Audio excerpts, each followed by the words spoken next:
लोग कहते हैं सबसे ज्यादा सूनापन और अकेलापन लगता है लोगों के बीच में।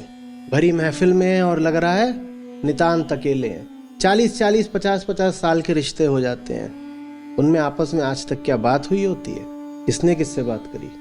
रह रहे होंगे 50 साल से एक साथ, आज तक उनमें बात नहीं हुई है। दिन भर एक दूसरे को कुछ बोलते रहते हैं, पर आज तक उनमें एक भी बार बात नहीं हुई है। लोग मरम ना जाने मोरा, क्योंकि कोई तुम्हारा मरम जान ही नहीं सकता ना। और तुम वो सब कुछ हो नहीं जो तुम्हें शरीर और समाज से मिला है, तुम कुछ और हो। तुम्हारे मर्म से माने तुमसे माने आत्म से माने आत्मा से तो कोई बात कर ही नहीं रहा, क्योंकि आत्मा से अहंकार नहीं बात कर पाता।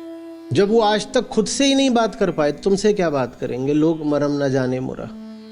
वो बार बार आकर के संबोधित किसको कर रहे हैं? तुम्हारे शरीर को।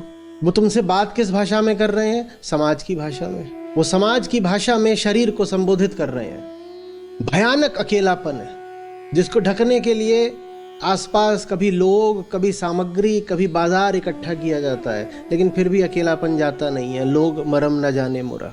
400 लोग इकट्ठा हैं, उनके बीच आप खड़े हो, और कैसे हो? अकेले, साए साए जैसे सन्नाटा शमशान की हवा बह रही हो, कोई नहीं है आसपास। लोग मरम ना जाने मोरा। ये हमारे रिश्तों की कहानी होती है।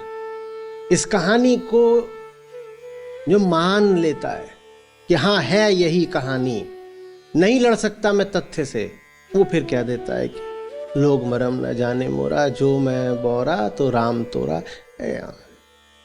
जिनके साथ कोई रिश्ता बन ही नहीं सकता, उनके साथ रहना क्या? रिश्ता है ही नहीं।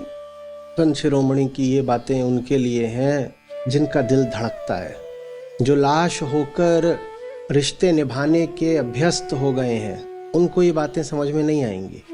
ये बातें उनके लिए हैं जो जिंदगी से जिंदगी मांगते हैं, जिन्होंने जिंदगी को मौत के रूप में स्वीकार कर लिया है। उनको ये बातें महज काव्य लगेंगी। किसी कवि का अतिरेक है, कोई शायर बहक गया है, कह रहा है जो मैं बोरा तो राम तोरा, उनको ऐसा लगेगा। इन शब्दों के साथ धड़कन तो उनकी ही नाचेगी जो किसी मुहाने पर आकर खड़े हो गए, at the edge of the Cliff.